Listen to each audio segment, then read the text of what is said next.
Hello दोस्तों, स्वागत है आप सभी का आपके अपने यूट्यूब चैनल जीके ट्रैक पर। दोस्तों, आज इस वीडियो में हम इंडियन पॉलिटी का एक मोस्ट इम्पॉर्टेंट टॉपिक देखने वाले हैं, जो है भारतीय संविधान के अनुच्छेद।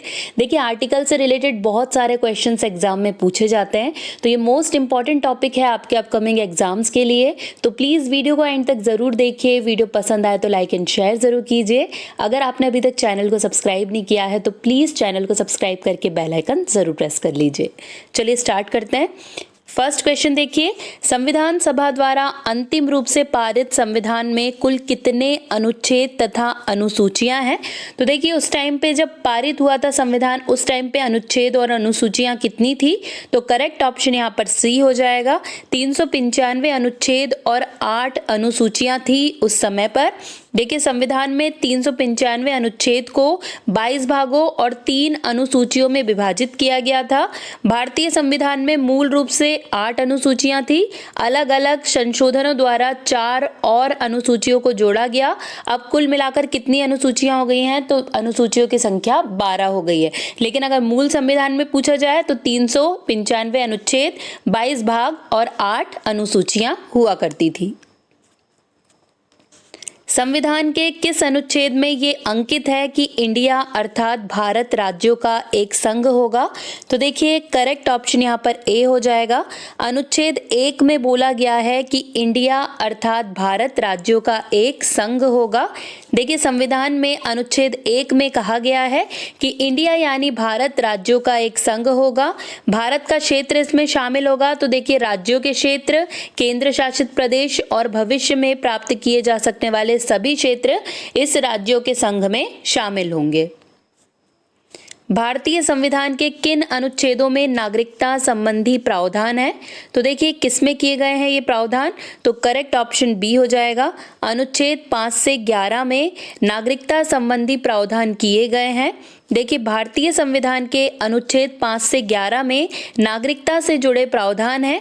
इन अनुच्छेदों में मुख्य रूप से भारतीय नागरिकता की पात्रता से जुड़ी जानकारी दी गई है। संविधान के इन अनुच्छेदों के अलावा नागरिकता से जुड़े प्रावधान संसद द्वारा बनाए गए नागरिकता अधिनियम 1955 में भी देखने को मिलते हैं।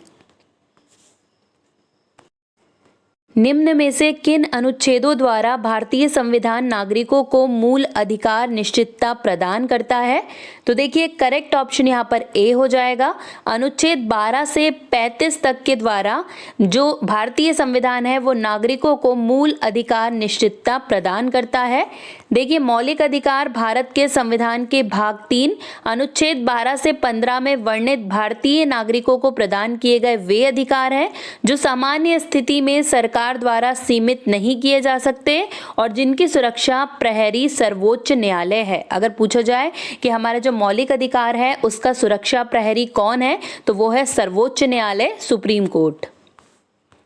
भारत के संविधान का निम्न में से कौन सा अनुच्छेद अस्पृश्यता का उन्मूलन करता है तथा किसी भी रूप से इसके आचरण का निषेध करता है?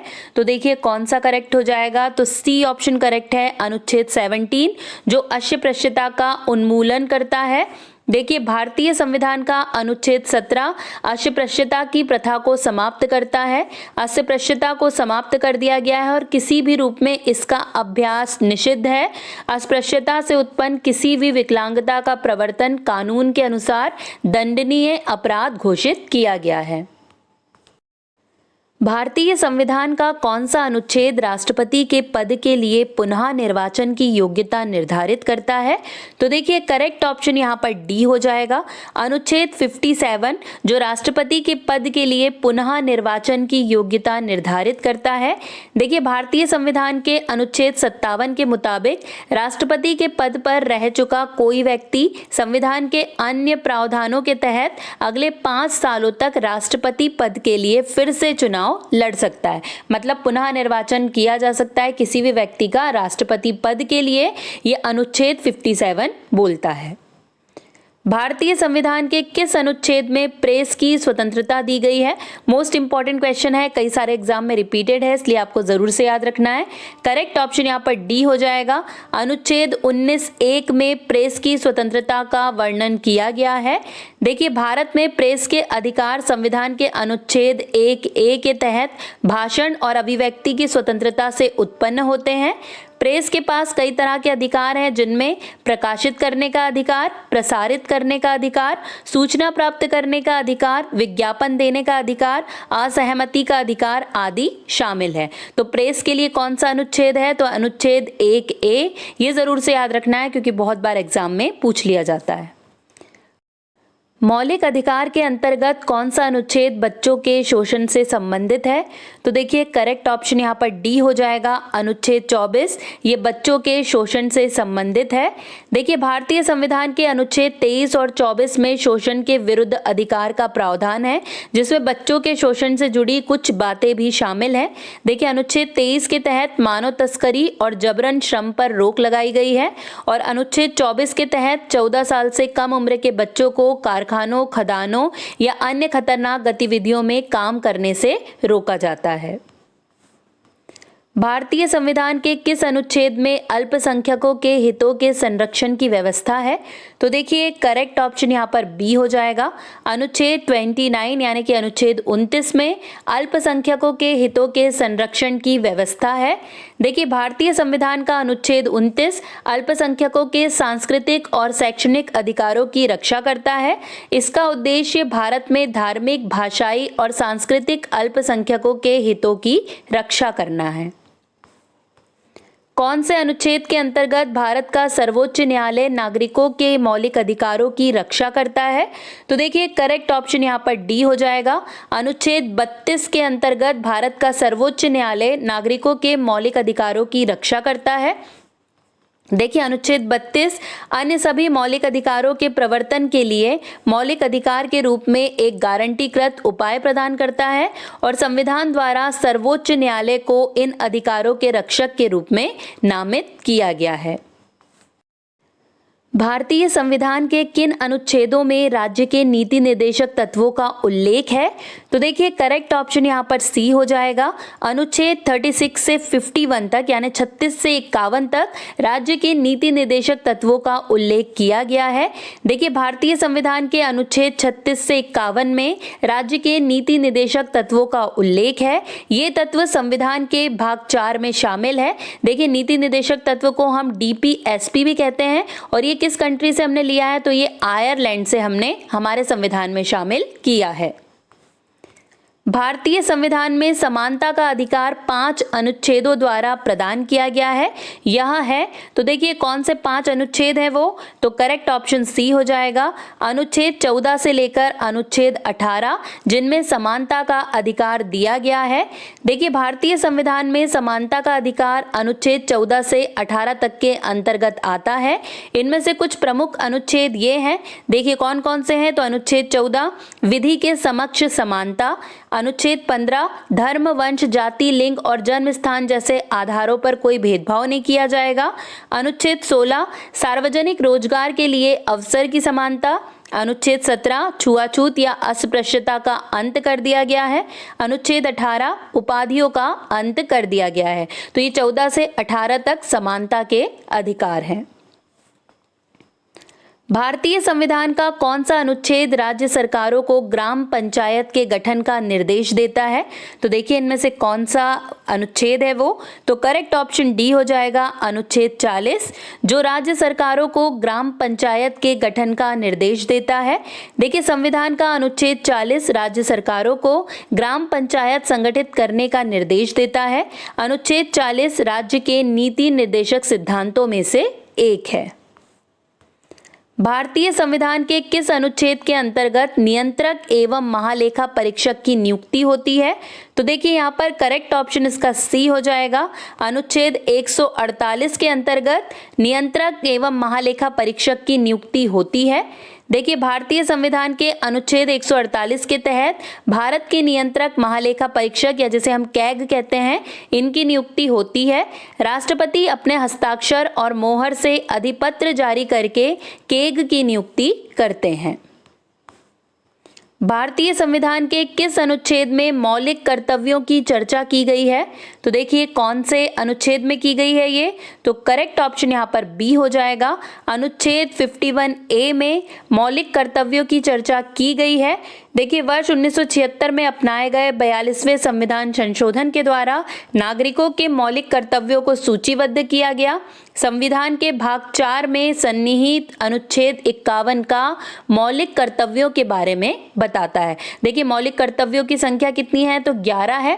पहले 10 शामिल हुए 42वें संविधान संशोधन से, उसके बाद एक और शामिल किया गया 86वां संविधान संशोधन से, मतलब टोटल इसकी संख्या कितनी हो गई है, 11। भारत के संविधान के किस अनुच्छेद के अंतर्गत भारत के राष्ट्रपति पर महाभियोग चलाया जा सकता है? तो देखिए करेक्ट ऑप्शन यहाँ पर इसका ए हो जाएगा। अनुच्छेद 61 के तहत भारत के राष्ट्रपति पर महाभियोग चलाया जा सकता है। देखिए भारत के संविधान के अनुच्छेद 61 के तहत राष्ट्रपति पर महाभियोग चलाया जा सकता है। महाभियोग की प्रक्रिया संसद के किसी भी सदन से शुरू की जा सकती है। महाभियोग के लिए सदन में कुल सदस्यों के 2/3 बहुमत की जरूरत होती है। महाभियोग की वजह से राष्ट्रपति को पद से हटाया जा सकता है, भले ही उसका 5 साल का कार्यकाल पूरा हुआ हो या ना हुआ हो। संविधान के किस अनुच्छेद में उपराष्ट्रपति पद का प्रावधान किया गया है? तो देखिए यहाँ पर करेक्ट ऑप्शन सी हो जाएगा। अनुच्छेद 63 में उपराष्ट्रपति पद का प्रावधान किया गया है। देखिए भारतीय संविधान के अनुच्छेद 63 में उपराष्ट्रपति पद का उल्लेख है। इस अनुच्छेद में कहा गया है कि भारत का एक उपराष्ट्रपति होगा। संविधान के किस अनुच्छेद के अंतर्गत मंत्रीगण सामूहिक रूप से लोकसभा के प्रति उत्तरदायी है? बहुत ज्यादा पूछा जाने वाला क्वेश्चन है ये। करेक्ट ऑप्शन यहाँ पर सी हो जाएगा। अनुच्छेद 75(3) के तहत ये बोला गया है कि मंत्रीगण सामूहिक रूप से लोकसभा के प्रति उत्तरदायी है। देखिए भारतीय संविधान के अनुच्छेद 75(3) के मुताबिक मंत्रिपरिषद सामूहिक रूप से लोकसभा के प्रति उत्तरदायी होती है। इसका मतलब ये है कि मंत्रिपरिषद लोकसभा के सामने एक इकाई के तौर पर सरकार के हर काम करने के लिए जिम्मेदार है। भारत के महान्यायवादी की नियुक्ति से संबंधित अनुच्छेद कौन सा है? तो देखिए इनमें से कौन सा अनुच्छेद हो जाएगा, तो करेक्ट ऑप्शन सी है अनुच्छेद 76, जिसमें महान्यायवादी की नियुक्ति बताई गई है। देखिए भारत के महान्यायवादी की नियुक्ति से जुड़ा अनुच्छेद भारतीय संविधान का अनुच्छेद 76 है। इस अनुच्छेद के तहत भारत के राष्ट्रपति केंद्रीय मंत्रिमंडल की सलाह पर महान्यायवादी की नियुक्ति करते हैं। महान्यायवादी भारत सरकार के मुख्य कानूनी सलाहकार होते हैं और राष्ट्रपति की इच्छा तक पद पर बने रहते हैं।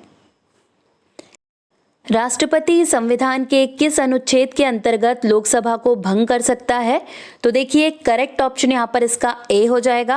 अनुच्छेद 85 के अंतर्गत लोकसभा को भंग कर सकते हैं राष्ट्रपति। देखिए भारत के संविधान के अनुच्छेद 85(2)(b) के तहत राष्ट्रपति के पास लोकसभा को भंग करने का अधिकार है। लोकसभा का कार्यकाल 5 साल का होता है, लेकिन राष्ट्रपति कुछ स्थितियों में इसे इससे पहले भी भंग कर सकते हैं। संविधान के किस अनुच्छेद द्वारा संसद की संयुक्त बैठक का प्रावधान किया गया है? मोस्ट इंपॉर्टेंट है संयुक्त बैठक। करेक्ट ऑप्शन यहाँ पर बी हो जाएगा। अनुच्छेद 108 में संयुक्त बैठक या जॉइंट सेशन का प्रावधान किया गया है। देखिए संसद की संयुक्त बैठक भारत के राष्ट्रपति द्वारा अनुच्छेद कौन सा, देखिए याद रख लीजिए 108 के तहत बुलाई जाती है। इसकी अध्यक्षता लोकसभा के अध्यक्ष या उनकी अनुपस्थिति में लोकसभा के उपाध्यक्ष या उनकी अनुपस्थिति में राज्यसभा के उपसभापति करते हैं। देखिए कई बार सिर्फ यही क्वेश्चन बनता है कि संयुक्त अधिवेशन की अध्यक्षता कौन करता है, तो देखिए नॉर्मली लोकसभा के अध्यक्ष करते हैं, लेकिन अगर वो अनुपस्थित हैं तो लोकसभा के उपाध्यक्ष करेंगे, और अगर वो भी अनुपस्थित हैं तो राज्यसभा के उपसभापति के द्वारा अध्यक्षता की जाएगी ज्वाइंट सेशन की। संविधान के किस अनुच्छेद में धन विधेयक की परिभाषा दी गई है? तो देखिए करेक्ट ऑप्शन यहाँ पर सी हो जाएगा। अनुच्छेद 110 में धन विधेयक की परिभाषा दी गई है। देखिए भारतीय संविधान के अनुच्छेद 110 में धन विधेयक की परिभाषा दी गई है। धन विधेयक कराधान, सार्वजनिक व्यय जैसे वित्तीय मामलों से जुड़ा होता है। भारतीय संविधान का कौन सा अनुच्छेद भारत के संचित कोष या संचित निधि से संबंधित है? तो देखिए कौन सा हो जाएगा अनुच्छेद? तो करेक्ट ऑप्शन ए है, अनुच्छेद 266(1) ये संचित निधि से संबंधित है। देखिए भारतीय संविधान के अनुच्छेद 266(1) के तहत भारत की संचित निधि की स्थापना की गई है। ये भारत की सबसे बड़ी निधि है और इसमें सरकार को मिलने वाले सभी राजस्व जमा किए जाते हैं। भारतीय संविधान का निम्न में से कौन सा अनुच्छेद भारत के राष्ट्रपति को अध्यादेश जारी करने की शक्ति प्रदान करता है? तो देखिए करेक्ट ऑप्शन यहाँ पर सी हो जाएगा। अनुच्छेद 123 जो राष्ट्रपति को अध्यादेश जारी करने की शक्ति प्रदान करता है। देखिए भारतीय संविधान का अनुच्छेद 123 राष्ट्रपति को अध्यादेश जारी करने का अधिकार देता है। इस अनुच्छेद के तहत राष्ट्रपति संसद के अवकाश के दौरान अध्यादेश जारी कर सकते हैं। राष्ट्रपति मंत्री परिषद की सलाह और मदद से इस शक्ति का इस्तेमाल कर सकते हैं। राष्ट्रपति सर्वोच्च न्यायालय से संविधान के किस अनुच्छेद के अंतर्गत परामर्श ले सकता है? तो देखिए करेक्ट ऑप्शन यहाँ पर डी हो जाएगा। अनुच्छेद 143 के अंतर्गत परामर्श ले सकते हैं राष्ट्रपति सर्वोच्च न्यायालय से। देखिए भारतीय संविधान के अनुच्छेद 143 के तहत राष्ट्रपति सर्वोच्च न्यायालय से परामर्श ले सकते हैं। इस अनुच्छेद के मुताबिक राष्ट्रपति सार्वजनिक महत्व के मामलों या संविधान के मुताबिक काम करने वाले कुछ कानूनों पर सर्वोच्च न्यायालय से सलाह ले सकते हैं। संविधान के किस अनुच्छेद के अंतर्गत अधीनस्थ न्यायालय या जिला न्यायालय का प्रावधान किया गया है? तो देखिए करेक्ट ऑप्शन यहाँ पर बी हो जाएगा। अनुच्छेद 233 में जिला न्यायालय और अधीनस्थ न्यायालय का प्रावधान किया गया है। देखिए भारतीय संविधान के अनुच्छेद 233 से 237 में अधीनस्थ न्यायालयों से जुड़े प्रावधान किए गए हैं। देखिए अनुच्छेद 233 के मुताबिक किसी भी राज्य में जिला न्यायाधीश की नियुक्ति, पद स्थापना और पदोन्नति उस राज्य के राज्यपाल द्वारा की जाती है। इसके लिए राज्यपाल उस राज्य के उच्च न्यायालय से परामर्श लेता है। किस अनुच्छेद के तहत अपशिष्ट शक्तियां केंद्र के पास है? तो देखिए कौन सा अनुच्छेद है वो? तो करेक्ट ऑप्शन यहाँ पर डी हो जाएगा। अनुच्छेद 248 के तहत अपशिष्ट शक्तियां केंद्र सरकार के पास है। देखिए भारतीय संविधान के अनुच्छेद 248 के तहत केंद्र सरकार को विधान बनाने की अवशिष्ट शक्तियां प्रदान की गई हैं। इस अनुच्छेद के मुताबिक संसद को उन सभी विषयों पर कानून बनाने का अधिकार है जिनका उल्लेख राज्य और समवर्ती सूची में नहीं किया गया है। भारतीय संविधान के अंतर्गत निम्नलिखित में से कौन सा अनुच्छेद संसद को राज्य सूची के विषय के संबंध में विधि बनाने की शक्ति प्रदान करता है? तो देखिए करेक्ट ऑप्शन यहाँ पर इसका डी हो जाएगा। अनुच्छेद 249 जो संसद को राज्य सूची के विषय के संबंध में विधि बनाने की शक्ति प्रदान करता है। देखिए भारतीय संविधान का अनुच्छेद 249 संसद को राज्य सूची के विषयों पर कानून बनाने का अधिकार देता है। हालांकि राज्यसभा के उपस्थित और मतदान करने वाले सदस्यों के बहुमत के प्रस्ताव पारित होने के बाद ही संसद ऐसा कर सकती है। लेकिन अगर आपसे पूछा जाए कि कौन सी कंडीशन है, कौन से अनुच्छेद में वो कंडीशन दी गई है कि संसद राज्य सूची के विषय पर कानून बनाए, तो वो अनुच्छेद 249 है। संविधान के किस अनुच्छेद के अंतर्गत केंद्र सरकार राज्य सरकार को निर्देश दे सकती है? तो देखिए करेक्ट ऑप्शन यहाँ पर इसका ए हो जाएगा। अनुच्छेद 256 के तहत केंद्र सरकार राज्य सरकारों को निर्देश दे सकती है। अंतर्राज्यीय परिषद के गठन का प्रावधान संविधान के किस अनुच्छेद के अंतर्गत किया गया है? तो देखिए करेक्ट ऑप्शन सी हो जाएगा। अनुच्छेद 263 के अंतर्गत अंतर्राज्यीय परिषद के गठन का प्रावधान किया गया है। देखिए भारतीय संविधान के अनुच्छेद 263 के तहत अंतर्राज्यीय परिषद के गठन का प्रावधान है। इस अनुच्छेद के मुताबिक राष्ट्रपति को लगता है कि परिषद के गठन से सार्वजनिक हितों की पूर्ति होगी तो वहां अंतर्राज्यीय परिषद का गठन कर सकते हैं। भारतीय संविधान के किस अनुच्छेद के अंतर्गत वित्त आयोग के गठन का प्रावधान है? मोस्ट इंपॉर्टेंट है ये क्वेश्चन भी। करेक्ट ऑप्शन यहाँ पर बी हो जाएगा। अनुच्छेद 280 यानी कि अनुच्छेद 280 के अंतर्गत वित्त आयोग के गठन का प्रावधान किया गया है। देखिए, भारतीय संविधान के अनुच्छेद 280 के तहत वित्त आयोग के गठन का प्रावधान है। वित्त आयोग भारत के राष्ट्रपति द्वारा गठित एक संवैधानिक निकाय है। संपत्ति का अधिकार संवैधानिक अधिकार है, ये बताया गया है। तो देखिए, किस अनुच्छेद में ये बताया गया है? तो करेक्ट ऑप्शन डी हो जाएगा। अनुच्छेद 300 का में ये बताया गया है कि संपत्ति का अधिकार संवैधानिक अधिकार है। देखिए, भारत के संविधान के अनुच्छेद 300 ए में संपत्ति के अधिकार का जिक्र है। यह एक संवैधानिक अधिकार है। इस अनुच्छेद के मुताबिक किसी भी व्यक्ति को कानून के अधिकार के बिना उसकी संपत्ति से नहीं वंचित किया जा सकता है। भारतीय संविधान के किस अनुच्छेद में नई अखिल भारतीय सेवा की स्थापना का प्रावधान किया गया है? तो देखिए, करेक्ट ऑप्शन यहां पर इसका बी हो जाएगा। अनुच्छेद 312 में ये प्रावधान किया गया है। देखिए, भारतीय संविधान के अनुच्छेद 312 के तहत संसद को नई अखिल भारतीय सेवा बनाने का अधिकार है। इसके लिए राज्यसभा को प्रस्ताव पारित करना होगा और यह घोषित करना होगा कि राष्ट्र हित में इसकी जरूरत है, तब ऐसा किया जा सकता है। संविधान के किस अनुच्छेद द्वारा संघ और राज्यों के लिए लोक सेवा आयोग का प्रावधान किया गया है? तो देखिए, करेक्ट ऑप्शन यहाँ पर इसका डी हो जाएगा। अनुच्छेद 315 के तहत लोक सेवा आयोग का प्रावधान किया गया है। देखिए, भारतीय संविधान के अनुच्छेद 315 में संघ और राज्यों के लिए लोक सेवा आयोग का प्रावधान है। इस अनुच्छेद के मुताबिक संघ के लिए एक लोक सेवा आयोग और हर राज्य के लिए एक लोक सेवा आयोग होगा। संघ लोक सेवा आयोग के कार्यों का उल्लेख किस अनुच्छेद के अंतर्गत है? तो देखिए, ये पूछा जाता है क्वेश्चन। करेक्ट ऑप्शन यहाँ पर ए हो जाएगा। अनुच्छेद 320 में संघ लोक सेवा आयोग यानी कि यूपीएससी के कार्यों का उल्लेख किया गया है।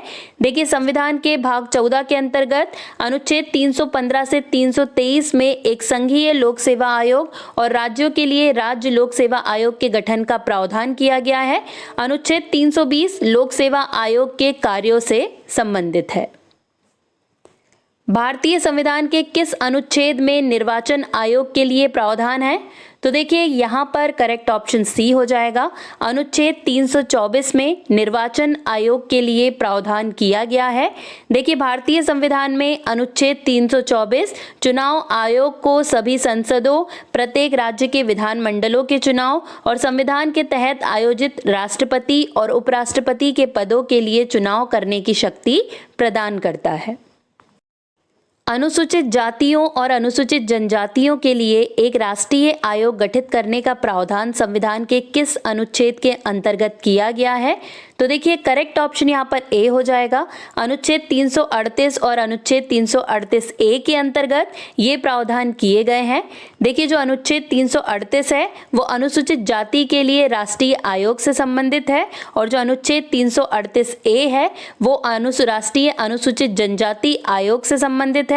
SC/ST के लिए राष्ट्रीय आयोग 1990 के 65वें संवैधानिक संशोधन अधिनियम को अपनाने के बाद अस्तित्व में आया था। संविधान के किस अनुच्छेद के अंतर्गत हिंदी को राजभाषा का दर्जा प्रदान किया गया है? तो देखिए, करेक्ट ऑप्शन यहाँ पर इसका ए हो जाएगा। अनुच्छेद 343 एक के द्वारा हिंदी को राजभाषा का दर्जा प्रदान किया गया है। देखिए, भारतीय संविधान के अनुच्छेद 343 एक के तहत हिंदी को देवनागरी लिपि में देश की राजभाषा का दर्जा मिला है। संविधान के भाग 17 में अनुच्छेद 343 से 351 तक राजभाषा से जुड़े प्रावधान किए गए हैं।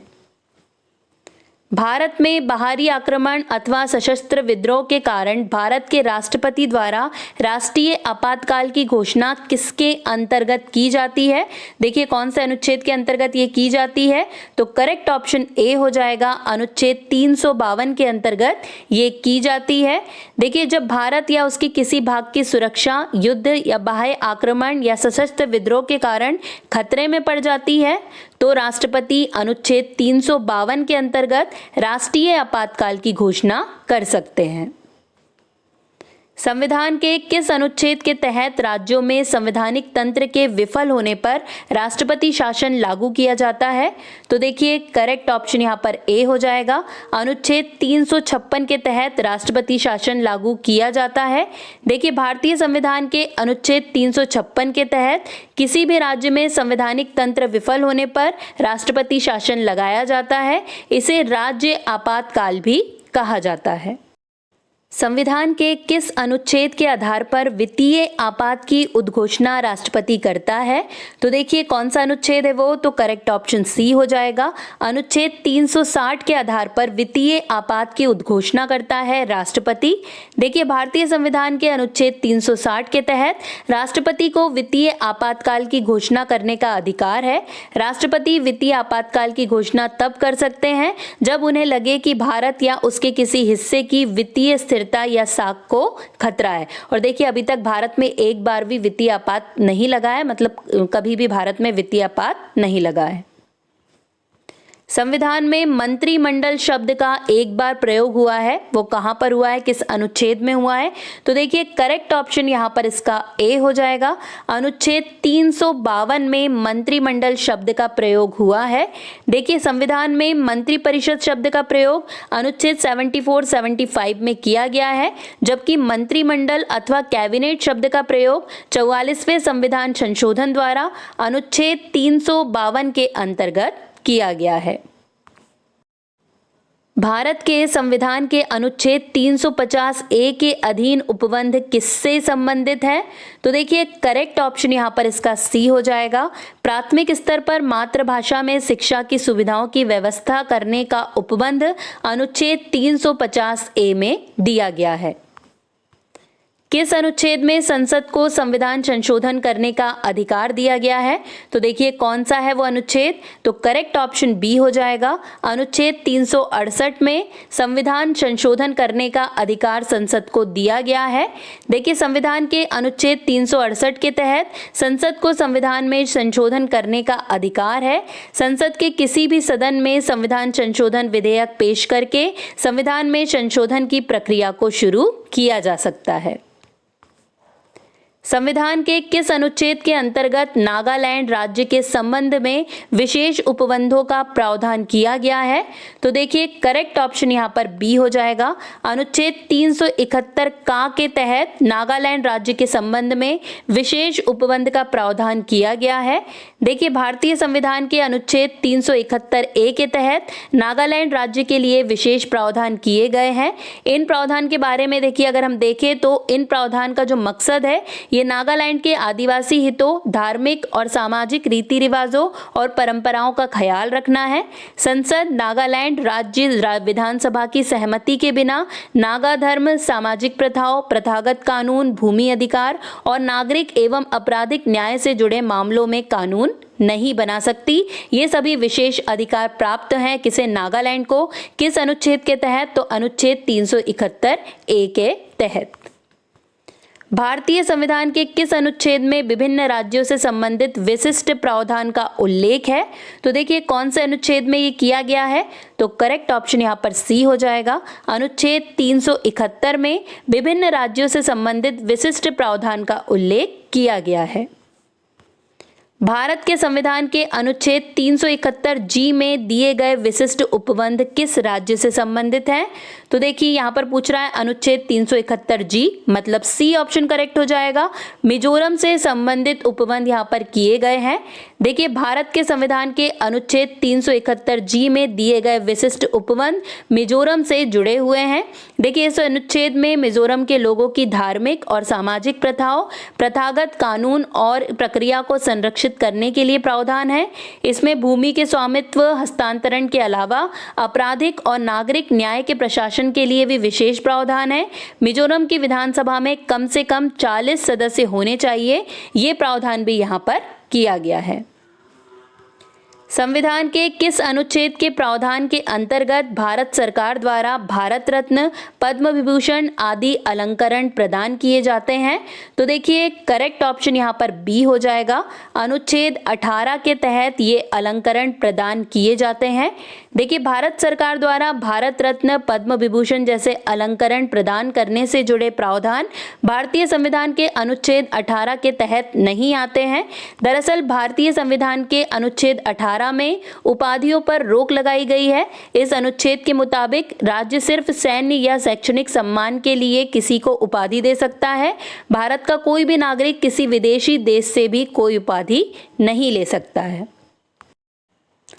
भारत के प्रत्येक नागरिक का कर्तव्य होगा प्राकृतिक पर्यावरण का संरक्षण एवं सुधार। ये कथन भारतीय संविधान के किस अनुच्छेद से संदर्भित है? तो देखिए करेक्ट ऑप्शन यहाँ पर बी हो जाएगा। ये अनुच्छेद 51A के तहत संदर्भित किया गया है। देखिए जो अगर हम संविधान का अनुच्छेद 48A देखें तो राज्य सरकारों को पर्यावरण की रक्षा और सुधार करने का निर्देश दिया गया है। देखिए 48A में राज्य सरकार को दिया गया है, जबकि नागरिकों को किसके तहत दिया गया है? तो अनुच्छेद 51A के तहत प्रत्येक नागरिक पर एक मौलिक कर्तव्य के रूप में वनों, झीलों, नदियों और वन्य जीवों सहित प्राकृतिक पर्यावरण की रक्षा और सुधार करने तथा जीवित प्राणियों के प्रति दया रखने का कर्तव्य लगाया गया है। अब बारी है लास्ट क्वेश्चन की। किसी राज्य में विधान परिषद की स्थापना और समाप्ति का प्रावधान भारतीय संविधान के किस अनुच्छेद में है? तो देखिए करेक्ट ऑप्शन यहाँ पर इसका बी हो जाएगा। अनुच्छेद 169 में ये प्रावधान किए गए हैं। देखिए भारतीय संविधान के अनुच्छेद 169 के तहत किसी राज्य में विधान परिषद की स्थापना और समाप्ति का प्रावधान है। इसके मुताबिक संसद किसी राज्य में विधान परिषद बना या समाप्त कर सकती है। इसके लिए राज्य की विधानसभा में विशेष बहुमत से प्रस्ताव पारित होना जरूरी है। यहीं पर दोस्तों हमारे सारे क्वेश्चंस कंप्लीट हो गए हैं। वीडियो पसंद आया होगा तो लाइक एंड शेयर जरूर कर दीजिएगा। अगर अभी तक चैनल को सब्सक्राइब नहीं किया है तो प्लीज़ चैनल को सब्सक्राइब करके बेल आइकन जरूर प्रेस कीजिएगा। दोस्तों आपका फीडबैक हमें कमेंट करके ज़रूर बताइए और प्लीज़ वीडियो को बहुत ज़्यादा शेयर कर दीजिए। आज के लिए बस इतना ही। अब आपसे मुलाकात होगी नेक्स्ट वीडियो में। तब तक के लिए जय हिंद, जय भारत।